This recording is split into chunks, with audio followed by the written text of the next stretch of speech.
दोस्तों, सिविल सेवा परीक्षा की तैयारी के प्रारंभिक चरण में एनसीईआरटी की पुस्तकों का अध्ययन विषय की सामान्य समझ के लिए बहुत जरूरी है, क्योंकि इसमें बहुत आसान शब्दों में उस विषय या अवधारणा को समझाया गया होता है। इसी के दृष्टिगत एनसीईआरटी श्रृंखला प्रारंभ की गई है और एनसीईआरटी श्रृंखला में आज की वीडियो में आप पढ़ेंगे छठवीं कक्षा के विज्ञान का अध्याय 2, जो है भोजन के घटक। इस अध्याय में आप जानेंगे कि भोजन में पाए जाने वाले पोषक तत्व क्या होते हैं। भोजन के मुख्य पोषक तत्व कार्बोहाइड्रेट, प्रोटीन, वसा, विटामिन तथा खनिज लवण होते हैं और ये हमें किन स्रोतों से प्राप्त होते हैं। भोजन में उन पोषक तत्वों की उपस्थिति का पता कैसे लगाते हैं, अर्थात इनका परीक्षण कैसे किया जा सकता है। पोषक तत्व हमारे शरीर को क्या प्रदान करते हैं। इसके अलावा संतुलित आहार किसे कहते हैं। पोषक तत्वों के अभाव में होने वाले अभावजन्य रोगों के बारे में आप इस वीडियो के अंतर्गत जानेंगे। तो आइए शुरू करते हैं आज का वीडियो। छठवीं कक्षा के विज्ञान का अध्याय 2, भोजन के घटक। दोस्तों, अध्याय 1 में आपने उन खाद्य पदार्थों की सूची बनाई थी जिन्हें आप खाते हैं, और भारत के विभिन्न भागों में भिन्न भिन्न प्रकार के व्यंजन भी खाए जाते हैं। इसके बारे में भी आपने जानकारी प्राप्त की थी। एक प्रकार के भोजन में दोस्तों रोटी, दाल और बैगन का भरता हो सकता है। दूसरे प्रकार में चावल, सांभर और भिंडी हो सकती है, और इसके अतिरिक्त अन्य भोजन में अप्पम, मछली और सब्जियां हो सकती हैं। तो एक क्रियाकलाप के माध्यम से समझते हैं। आमतौर पर हमारे आहार में अन्न से बना कम से कम एक व्यंजन होता है, जैसे रोटी या चावल। दूसरे खाद्य पदार्थ में दाल या मांस का कोई व्यंजन तथा सब्जी हो सकती है, और इसमें दही, मट्ठा और अचार भी शामिल हो सकता है। तो जैसे एक खाद्य पदार्थ में मतलब कोई एक जो है अन्न से बना होता है, दूसरा जो है दाल, सब्जी या फिर मांस हो सकता है। तो ये कुछ सामान्य उदाहरण हैं हमारे आहार के। दोस्तों, एक साड़ी दी गई है, इसमें कुछ व्यंजन दिए गए हैं। आपको वहाँ से कुछ खाद्य पदार्थ को जोड़ना है और समझना है। दोस्तों, कभी कभी हम अपने भोजन में इन सभी व्यंजनों को नहीं ले पाते। जैसे हम इकट्ठा ही अगर जो कहा जाए तो दाल, चावल, रोटी, सब्जी, मांस, दूध, मट्ठा सब कुछ इकट्ठे नहीं ले पाते हैं, बल्कि जब हम यात्रा में होते हैं तो हम वही खा लेते हैं जो रास्ते में उपलब्ध हो पाता है। यानी कम से कम अपनी भूख मिटाने के लिए हम जो कुछ मिल जाता है वो खा लेते हैं। और हम में से अधिकतर लोगों के लिए संभव भी नहीं है कि हर प्रकार के व्यंजन हर समय खा सकें। तो आहार में अनेक प्रकार के जो खाद्य पदार्थ हैं, इनका वितरण, इसका कोई न कोई आधार होना चाहिए। जो हमारे खाद्य पदार्थ हैं, जैसे चावल, दाल, रोटी, सब्जी, अंडा, दूध, मछली, ये सब चीज़ें, इनका कोई न कोई आधार होना चाहिए। और क्या हमारे शरीर को विशेष प्रयोजन के लिए विभिन्न प्रकार के भोजन की आवश्यकता पड़ती है, तो इसके बारे में आइए आगे देखते हैं। दोस्तों, जो विभिन्न प्रकार के खाद्य पदार्थ होते हैं, उन सब में अलग अलग मात्रा में अलग अलग पदार्थ पाए जाते हैं। तो जो हमारे भोज्य पदार्थ में शरीर के लिए आवश्यक तत्व होते हैं, उनको पोषक तत्व यानी न्यूट्रिएंट्स कहा जाता है। तो हम जानते हैं कि प्रत्येक व्यंजन एक या एक से अधिक प्रकार की कच्ची सामग्री से बना होता है, और ये जो पदार्थ होते हैं हमें या तो पौधों से मिलते हैं या जंतुओं से। और इस कच्ची सामग्री के संघटक क्या होते हैं, तो इसके मुख्य कंपोनेंट्स क्या होते हैं दोस्तों। इस कच्ची सामग्री में हमारे शरीर के लिए कुछ आवश्यक घटक होते हैं, और इन घटकों को हम पोषक तत्व कहते हैं। तो आपने जान लिया कि जो हम खाद्य पदार्थ अपने आहार में लेते हैं, इनमें कुछ पादपों से यानी पौधों से और कुछ जंतुओं से प्राप्त होते हैं। और इन कच्ची सामग्री के संघटक क्या हैं जो हमारे शरीर के लिए आवश्यक होते हैं। तो ये जो हमारे शरीर के लिए आवश्यक तत्व होते हैं, इनको पोषक कहा जाता है। और हमारे भोजन में जो मुख्य पोषक तत्व होते हैं, उनमें कार्बोहाइड्रेट, प्रोटीन, वसा, विटामिन और खनिज लवण हैं। तो याद रखिएगा, हमारे शरीर के लिए हमारे भोजन में जो मुख्य पोषक तत्व हैं, कार्बोहाइड्रेट, प्रोटीन, वसा, विटामिन और खनिज लवण है। इसके अलावा हमारे भोजन में रुक्षांश, खुरदुरा पदार्थ यानी फाइबर और जल भी शामिल होता है, जिसकी कि हमारे शरीर को आवश्यकता होती है। यहाँ पे आइए देखते हैं, एक चार्ट बना है, विभिन्न क्षेत्रों और राज्यों के कुछ सामान्य भोजन की जानकारी दी गई है। आपको अपने राज्य यानी उत्तर प्रदेश के बारे में जानकारी हमको कमेंट बॉक्स में बताना है। पंजाब के बारे में जानकारी जो दी गई है दोस्तों, वो इस प्रकार है। अन्न का जो व्यंजन होता है वो मान लीजिए मक्के की रोटी है। दाल या मांस का व्यंजन वहाँ पे राजमा है। और सब्जियों में सरसों का साग है। और अन्य व्यंजनों में दही और घी है। उसी प्रकार आंध्र प्रदेश में अन्न का व्यंजन चावल होता है। और अरहर की दाल तथा रसम या चारू, ये दाल और मांस के स्थान पे। सब्जियों में मान लीजिए कुंदरू है। और अन्य व्यंजनों में मट्ठा, घी और अचार है। और आपको यहाँ यूपी के लिए अन्न का व्यंजन बताना है, दाल और मांस का व्यंजन। इसके अलावा सब्जी और अन्य व्यंजनों के बारे में यूपी के लिए क्या आवश्यक है, या यूपी के लिए जो हमारा सामान्य भोजन होता है उसको आप कमेंट बॉक्स में बताइएगा। दोस्तों, सभी खाद्य पदार्थों में आपने जान लिया कि हमारे जो भोजन के मुख्य पोषक तत्व हैं कार्बोहाइड्रेट, प्रोटीन, वसा, विटामिन और जो मिनरल्स हैं। इसके अलावा फाइबर और वाटर यानी जल भी शरीर के लिए आवश्यक है। सभी खाद्य पदार्थों में सभी पोषक तत्व उपलब्ध नहीं होते हैं। और हम कुछ साधारण विधियों से ये जान सकते हैं कि किस भोजन में कौन सा पदार्थ उपस्थित होता है, यानी किस भोजन में कार्बोहाइड्रेट है, किस भोजन में प्रोटीन है, किस में वसा है या खनिज लवण किस में है। इसको हम कुछ प्रयोग और परीक्षणों के माध्यम से जान सकते हैं। इन परीक्षणों को करने के लिए आपको 3 चीज़ें आवश्यक हैं: आयोडीन, कॉपर सल्फेट और कास्टिक सोडा विलयन। तो आयोडीन, कॉपर सल्फेट और कास्टिक सोडा विलयन से आप भोजन में पाए जाने वाले प्रमुख पोषक तत्वों के बारे में आप जान पाएंगे। आयोडीन का तन विलयन बनाने के लिए जल से आधी भरी परखनली में कुछ बूंदे टिंचर आयोडीन की मिलाकर आप आयोडीन का जो घोल है वो प्राप्त कर सकते हैं।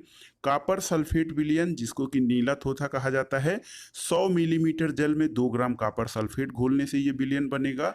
और 100 मिलीमीटर जल में 10 ग्राम कास्टिक सोडा यानी कास्टिक जो NaOH कास्टिक सोडा जो है वो घोलने से कास्टिक सोडा विलयन प्राप्त होता है। तो पहले हम आइए देखते हैं किसी विलयन में या किसी खाद्य पदार्थ में कार्बोहाइड्रेट उपस्थित है कि नहीं, इसकी जांच कैसे करें। तो ये आप अलग से जो आप किताब पढ़ते समय यानी ये जो चैप्टर पढ़ रहे हैं उसको पढ़ते समय आप एक सादा पन्ना या सादी छोटी बुकलेट और पेन रख लीजिए। और जो आवश्यक या उपयोगी तथ्य हैं मैं उनके बारे में आपको बता दिया करूँगा कि ये आप अलग से नोट कर लीजिए, जो कि परीक्षाओं की दृष्टि से महत्वपूर्ण है। तो खाद्य पदार्थ में कार्बोहाइड्रेट का परीक्षण करने के लिए आपको करना क्या है, तो जिस खाद्य पदार्थ में कार्बोहाइड्रेट पाया जाता है तो आप उसका परीक्षण इस प्रकार से कर सकते हैं कि जो भोजन में कार्बोहाइड्रेट है वो मुख्य रूप से मंड और शर्करा के रूप में होता है।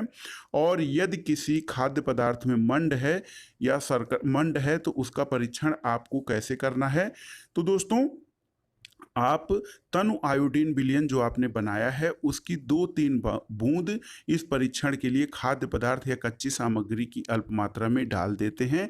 और जब वो विलयन यानी आयोडीन विलयन, तनु आयोडीन विलयन जब उस खाद्य पदार्थ में आप डालते हैं तो पदार्थ का जो रंग होता है ये नीला या काला हो जाता है। और नीला या काला रंग यानी आयोडीन, तनु आयोडीन विलयन जब आप किसी खाद्य पदार्थ में डालते हैं तो उसका रंग नीला या काला हो जाता है। तो इसका मतलब ये होता है कि उस खाद्य पदार्थ में कार्बोहाइड्रेट उपस्थित है। इसी प्रकार आप जब प्रोटीन के लिए परीक्षण करते हैं तो प्रोटीन परीक्षण के लिए किसी खाद्य पदार्थ की थोड़ी सी मात्रा ले लेंगे। उसके बाद खाद्य पदार्थ के परीक्षण करने के लिए उसका पेस्ट बना लेंगे और जब उसकी थोड़ी सी मात्रा को लेकर उसे एक साफ परख नली में डाल देते हैं और जब उस जो खाद्य पदार्थ का आपने पेस्ट बना लिया है उसमें आप ड्रॉपर की सहायता से 2 बूंद कॉपर सल्फेट विलयन की और 10 बूंद कास्टिक सोडा विलयन का जब डाल देते हैं और कुछ मिनट के लिए इस परख नली को रख देते हैं तो आप परख नली के रंग में परिवर्तन देखेंगे और इसका रंग जब बैंगनी हो जाए, अगर जो उस परख नली में जो पदार्थ है उसका रंग बैंगनी हो जाता है तो बैंगनी रंग खाद्य पदार्थ में प्रोटीन की उपस्थिति को दर्शाता है। देखिए, सबसे पहले आपने कार्बोहाइड्रेट का परीक्षण किया था। जब किसी खाद्य सामग्री में आप आयोडीन विलयन डालते हैं तो उसका रंग नीला या काला हो जाता है, तो आप समझ सकते हैं कि इसमें कार्बोहाइड्रेट उपस्थित है।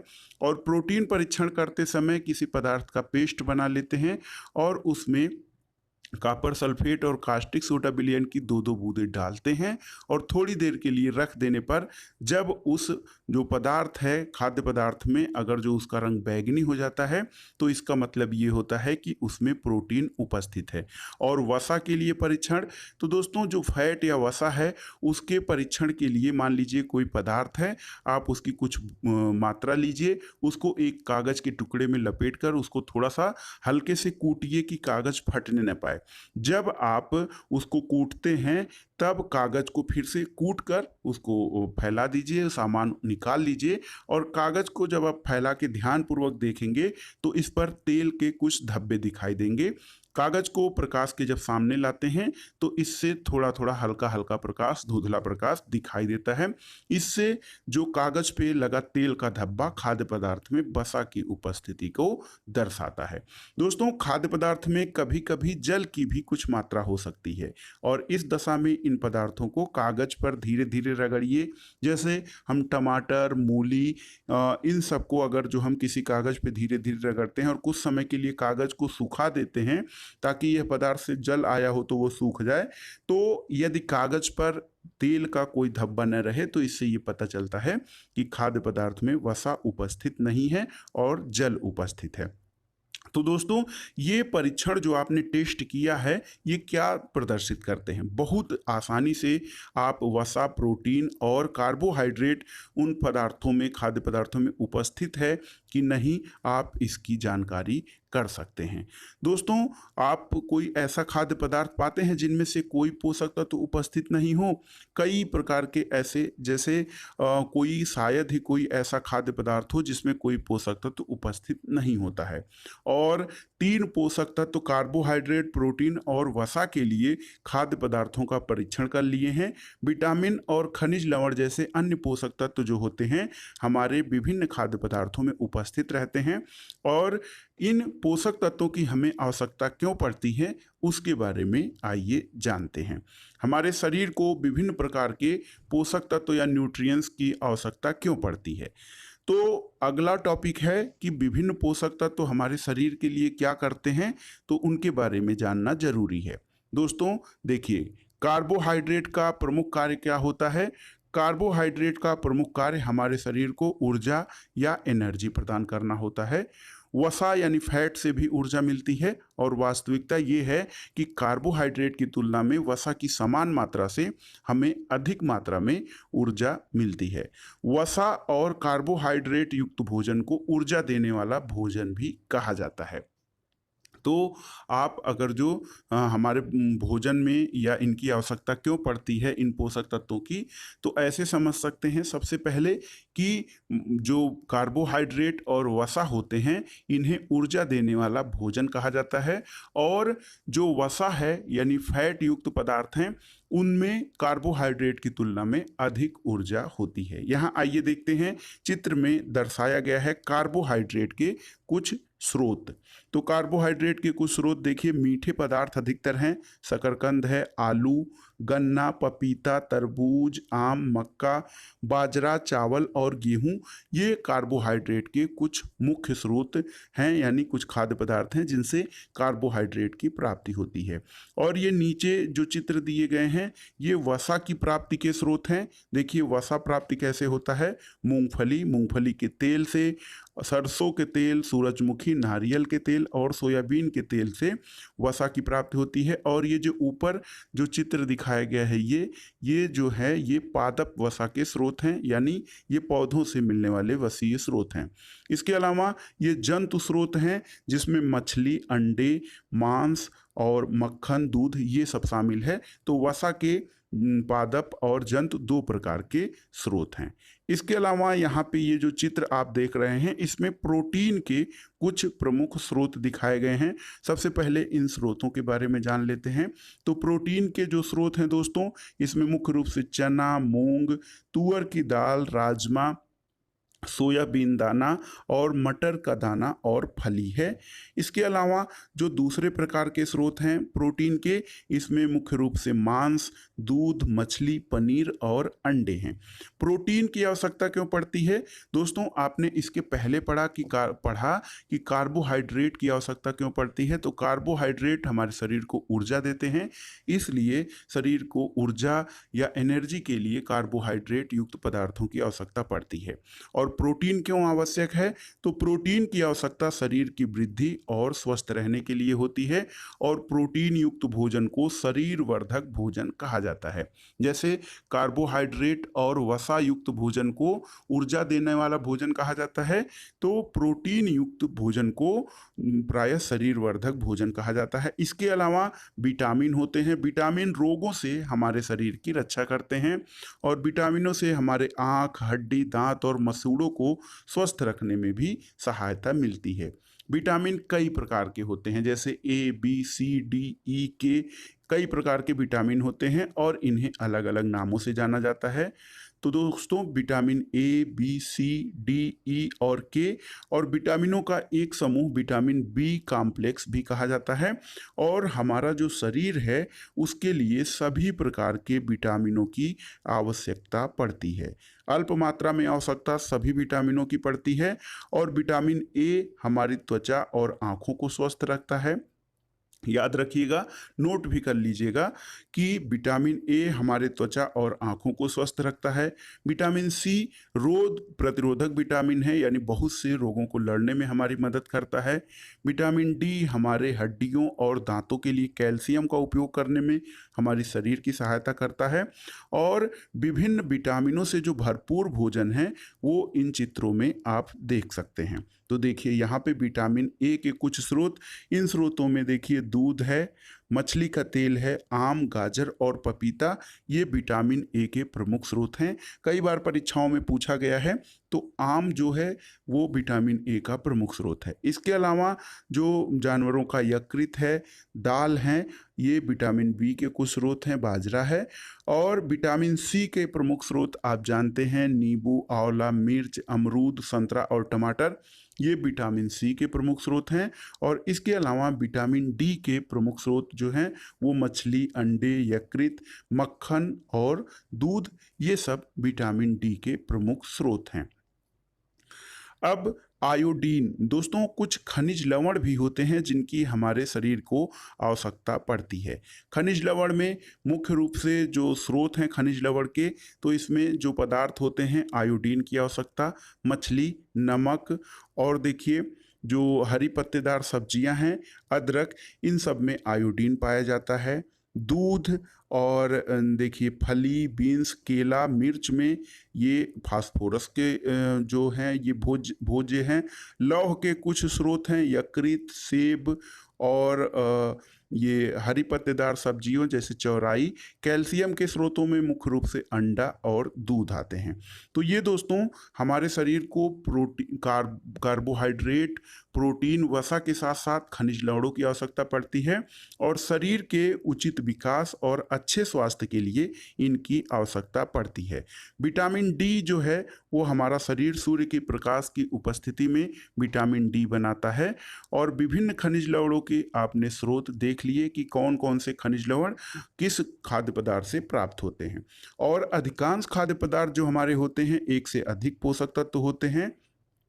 और किसी भी कच्ची सामग्री में एक निश्चित पोषक तत्व की मात्रा दूसरे पोषक तत्व से अधिक हो सकती है। उदाहरण के लिए देखा जाए तो चावल में कार्बोहाइड्रेट की मात्रा दूसरे पोषक तत्वों से अधिक होती है और इस आधार पे हम ये कह सकते हैं कि चावल कार्बोहाइड्रेट समृद्ध भोजन है। इन पोषक तत्वों के अलावा हमारे शरीर को कुछ अन्य पदार्थों की भी आवश्यकता पड़ती है, जैसे आहारी रेशे, इनको फाइबर कहा जाता है, और जल जल की आवश्यकता भी शरीर को पड़ती है। आहारी रेशे रुक्षांश के नाम से जाने जाते हैं और हमारे खाद्य में रुक्षांश की पूर्ति मुख्य रूप से पादप उत्पादों से होती है। फाइबर के मुख्य स्रोत साबुत खाद्यान्न, अनाज, दालें, आलू, ताजे फल और सब्जियां हैं। रुक्षांश हमारे शरीर को कोई पोषक नहीं प्रदान करते हैं, फिर भी ये हमारे भोजन का आवश्यक अवयव हैं और इसका आयतन बढ़ा देते हैं। रुक्षांश बिना पचे भोजन को बाहर निकालने में शरीर की सहायता करता है, यानी हमारा पाचन और उत्सर्जन तंत्र इन फाइबर्स के पदार्थों का खाद्य पदार्थों में प्रयोग करने से सही होता है। जल जल की आवश्यकता क्यों है? तो जल की भोजन में उपस्थिति जो होती है वो विभिन्न पोषक तत्वों को अवशोषित करने में सहायक होता है। देखिए, जल भोजन में उपस्थित पोषक तत्वों को अवशोषित करने में हमारे शरीर की सहायता करता है। कुछ अपशिष्ट पदार्थ मूत्र और पसीने को शरीर से बाहर निकालने में जल सहायक होता है और सामान्यतः हमारे शरीर को जितने जल की आवश्यकता होती है वह हमें उन वस्तुओं से प्राप्त होता है जिन्हें हम द्रव यानी लिक्विड रूप में लेते हैं, जैसे पानी, दूध और चाय। इसके अतिरिक्त जो जल है उसकी मात्रा हमें भोजन पकाने में पानी का उपयोग किया जाता है, वहाँ से भी हमारे शरीर को जल प्राप्त होता है। तो इसके अलावा देखिए, कह रहे हैं कि क्या कोई अन्य स्रोत हमारे शरीर को जल प्रदान करता है? बिल्कुल, जो फल हैं जैसे खीरा, ककड़ी, तरबूज, खरबूज, ये सब भी हमारे शरीर को जल प्रदान करते हैं। अब आइए देखते हैं एक क्रियाकलाप। एक टमाटर अथवा नींबू जैसा कोई फल लें, इसे छोटे छोटे हिस्सों में काट लें। क्या ऐसा करते समय आपके हाथ गीले होते हैं? बिल्कुल, जब आप किसी फल और सब्जी को काटते हैं या छीलते हैं तब उस समय आपके हाथ गीले होते हैं और किसी ताज़े फल या सब्जी के बारे में पता चलता है जिसमें पानी की मात्रा नहीं होती है। तो दोस्तों, कोई भी ताज़ा फल या जो सब्जी होता है उसमें पानी की मात्रा अवश्य होती है और कई खाद्य पदार्थों में जल होता है। कुछ सीमा तक हमारे शरीर के लिए आवश्यक जल की पूर्ति इसी जल से होती है और इसके अतिरिक्त जो खाद्य पदार्थ होते हैं उनको पकाने के लिए भी जल की आवश्यकता पड़ती है। अधिकतर कुछ खाद्य पदार्थ जो नाश्ते आदि के रूप में लिए जाते हैं वो अधिकतर ड्राई होते हैं, लेकिन जो भोजन हमारा चावल, दाल, सब्जी, रसेदार सब्जी या साग आदि जो बनाते हैं उसमें जल की मात्रा होती ही होती है। अब आपने अध्ययन कर लिया दोस्तों कि हमारे शरीर के लिए जो पोषक तत्व हैं वो क्यों आवश्यक हैं। शरीर के वृद्धि, विकास, ऊर्जा और रोगों से लड़ने की क्षमता आदि के लिए भोजन में पोषक तत्वों का होना आवश्यक है। लेकिन इन पोषक तत्वों की मात्रा अनेक अनेक पदार्थों में भिन्न भिन्न होती है, तो इसलिए हमें कई प्रकार के खाद्यान्न या कई प्रकार के व्यंजनों का प्रयोग अपने भोजन में करना होता है। इसी के आधार पर आइए जानते हैं संतुलित आहार या बैलेंस्ड डाइट किसे कहते हैं। दोस्तों, सामान्य रूप से पूरे दिन में आप जो कुछ भी खाते हैं उसे आहार कहा जाता है। हमारे शरीर की वृद्धि और अच्छे स्वास्थ्य को बनाए रखने के लिए आहार में वे सभी पोषक तत्व उचित मात्रा में होने चाहिए जिनको कि शरीर की आवश्यकता है। कोई भी पोषक तत्व न आवश्यकता से अधिक होना चाहिए और न कम, और हमारे आहार में पर्याप्त मात्रा में जो फाइबर्स हैं और वाटर यानी जल का भी स्रोत होना चाहिए और इसी प्रकार के आहार को संतुलित आहार कहा जाए। तो सामान्य रूप में आप समझ सकते हैं कि ऐसा भोजन या ऐसा आहार जिसमें कार्बोहाइड्रेट, वसा, प्रोटीन, खनिज लवण, विटामिन्स, इसके अलावा फाइबर्स और जल, ये सभी संतुलित मात्रा में हों, उसे संतुलित आहार कहा जाता है, क्योंकि ये शरीर की वृद्धि, विकास और स्वस्थ रखने में बहुत सहायक होते हैं और इनमें जो पोषक तत्व हैं इनकी मात्रा बहुत अधिक न बहुत अधिक कम होनी चाहिए।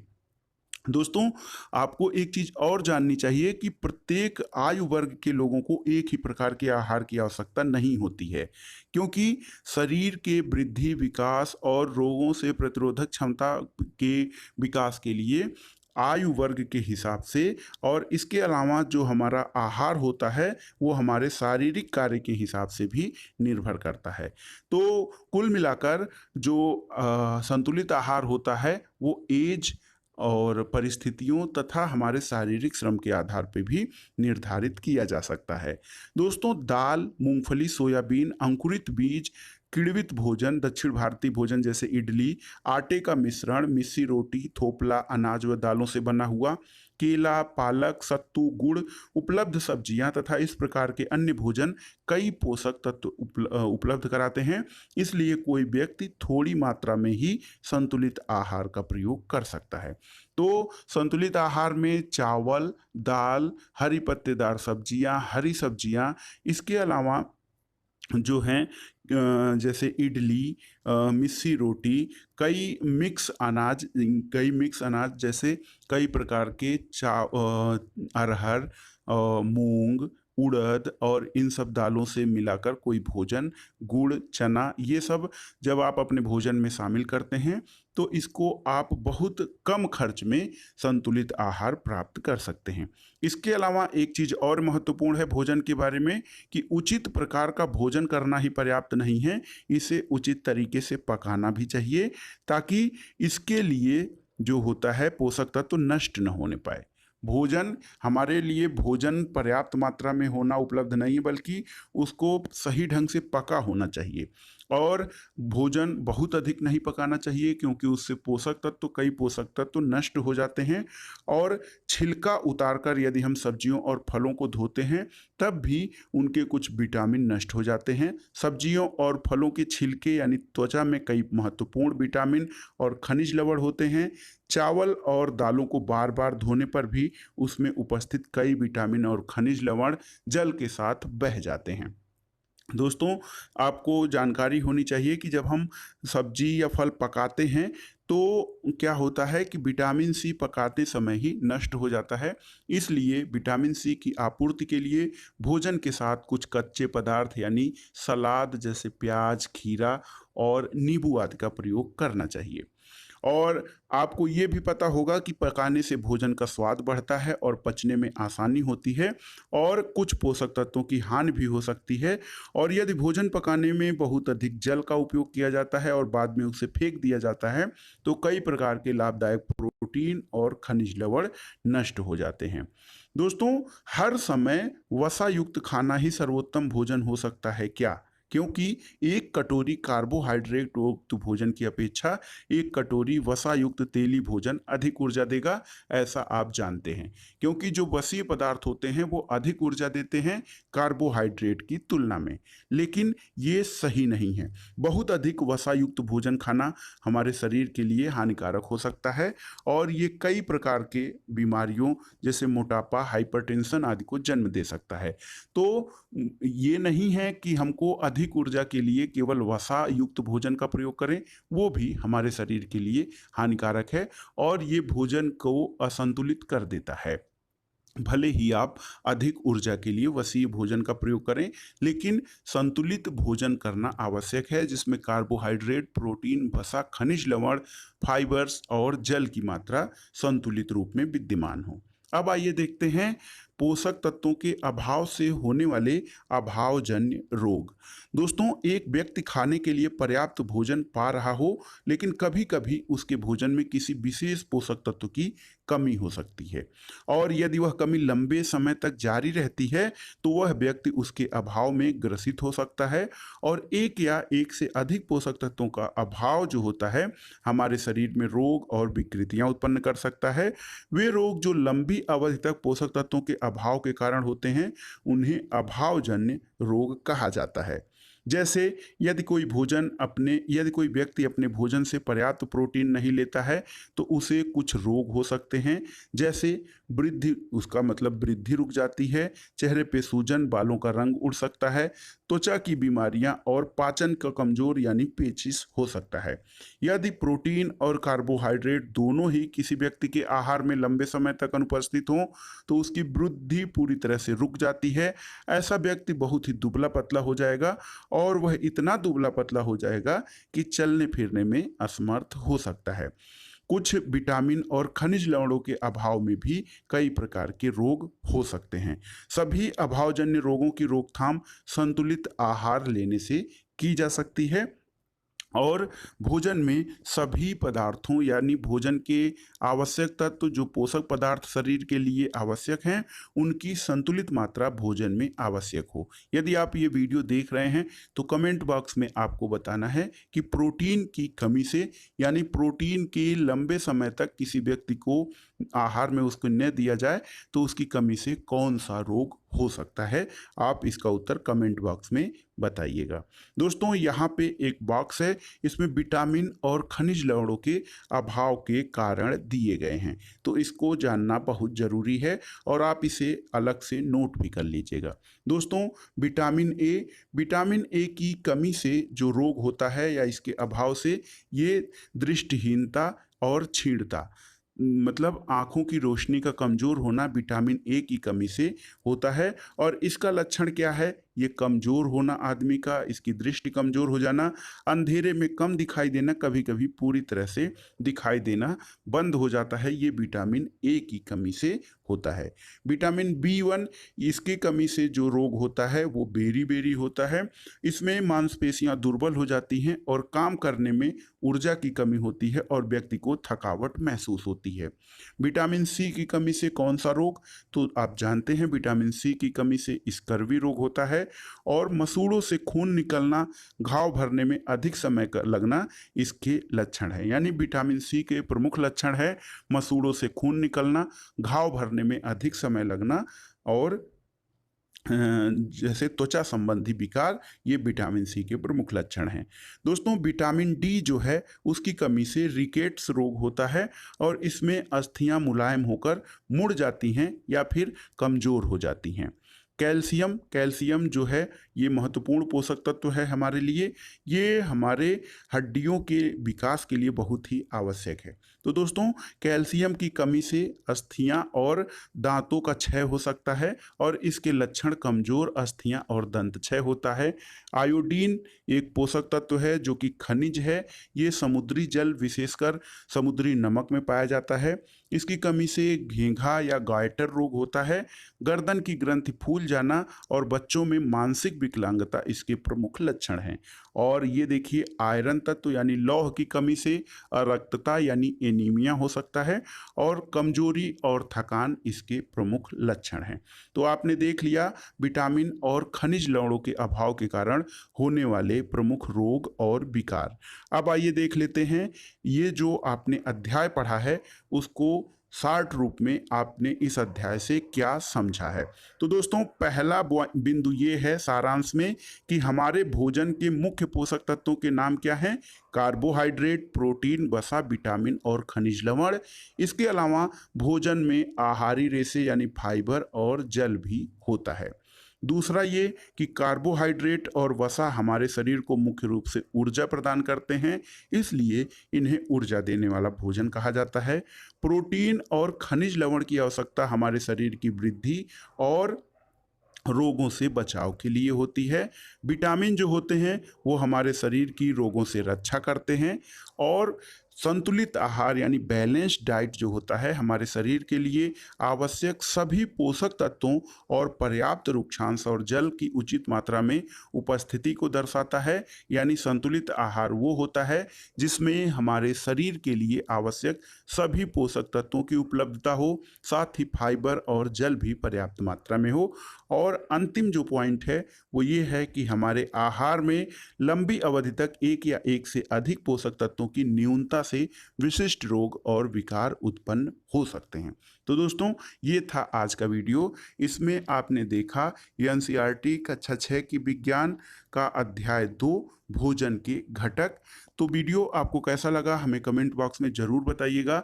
आपसे एक प्रश्न भी पूछा गया है, उसका उत्तर कमेंट बॉक्स में दीजिएगा।